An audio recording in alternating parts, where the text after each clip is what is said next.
Light নিবে আসছে গেছে গা। বিসমিল্লাহির রহমানির রহিম। আপনারা দেখতে পাচ্ছেন যে আমরা তিত বেগুনের সাথে টমেটোর গ্রাফটিং করতেছি। আমরা এর আগে ক্লিপ দিয়ে কিভাবে সহজে গ্রাফটিং করা যায় দেখিয়েছিলাম। আমরা আজকে দেখাচ্ছি পলিথিন টেপ দিয়ে যেভাবে আমরা গ্রাফটিং করতেছি এবং সফলতার হার অনেক বেশি। ক্লিপ দিয়ে সহজ হয় কিন্তু সফলতার হার কম। তাই আপনারা যদি টেপ দিয়ে পলিথিন টেপ দিয়ে আপনারা গ্রাফটিং করেন অবশ্যই সফলতার হার অনেক বাড়বে। যে আপনারা দেখতে পাচ্ছেন যে আমরা এখানে দুইটা গাছ রাখছি। ধরেন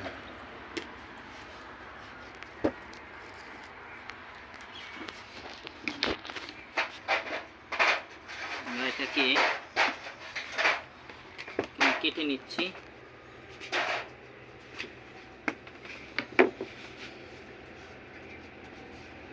ধারে আসবে, ধারের থেকে দেখাইতে হবে, নইলে দেখতে পারবে না, অনেকেই বুঝতেই পারবে না।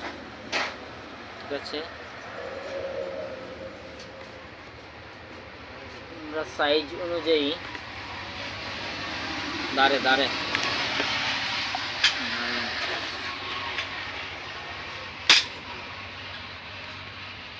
গাছ একটু শক্ত হয়ে গেছে, এইভাবে কেটে নেবেন।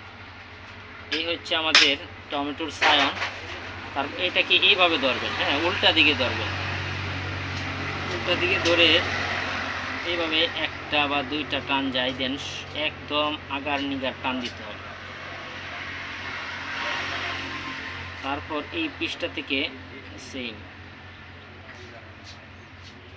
একদম দেখা যায়, এইভাবে একদম সেলাই করে তারপর এটা ঠিক মাঝখানে সামনে আনেন যাতে দেখা যায় পুরোপুরি।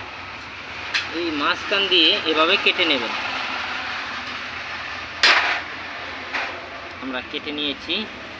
তারপর এই মাঝখান দিয়ে এটাকে এইভাবে আমরা ঢুকিয়ে দিচ্ছি। তারপর এরকম পলিথিন টেপ নেবেন, নিয়ে এই ছুটবে না,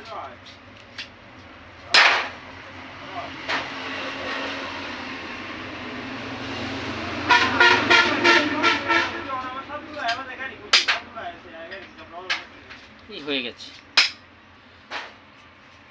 খুব সুন্দর হয়ে গেছে এবং এটা টিকবে ইনশাআল্লাহ আশা করি। তারপর আমরা আরেকটা সায়ন নিচ্ছি, দেখা যায়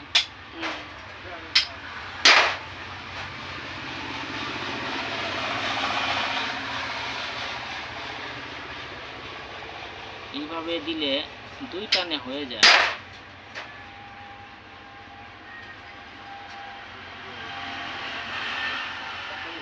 হয়ে গেছে, একদম মোটা যাতে না থাকে আর কি, সেটা একদম চিকন হবে, পাতলা হবে। তারপর আমরা এর মাঝখানে ঠিক মাছ বরাবর কেটে নেব। তারপর ব্লেডটা উঠিয়ে মাঝখান দিয়ে এইভাবে ঢুকিয়ে দেব, বাস হয়ে গেছে।